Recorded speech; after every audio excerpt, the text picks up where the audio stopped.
انا يعني معايا سياده النائب المحترم سعد الحسيني، مفروض يبقى معايا النائب المحترم قوي محمد ابو حامد، بس يبدو انه مش هيبقى معايا محمد ابو حامد.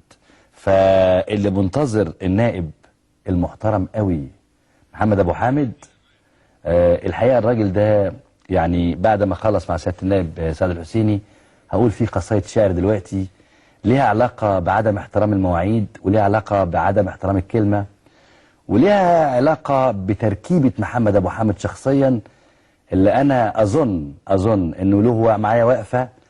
انا عايز اقول له سياده النائب انتظر مني سخريه ربما تدخلك التاريخ، لانه بصراحه انا الراجل اللي ما بيحترمش كلمته ما هوش راجل ولا له كلمه. الراجل لازم يحترم كلمته. ربما لو المعادله حطينا راجل قدام الكلمه، لو سقطت واحده فيهم مش هيبقى التاني موجود. انا حبيت اقول كده، بس على كل حال كان نفسي اساله لما يجي هنا هل هو صحيح اتطرد من مسجد الحصري وليه؟ كان نفسي اساله لما يجي هنا هل هو صحيح كان له اتجاه تاني وغيره؟ هل هو صحيح صنيعه ساويرس؟ كان نفسي اساله اسئله كتير قوي، واعتقد انه كان هيبقى لطيف وكان ممكن يجاوب.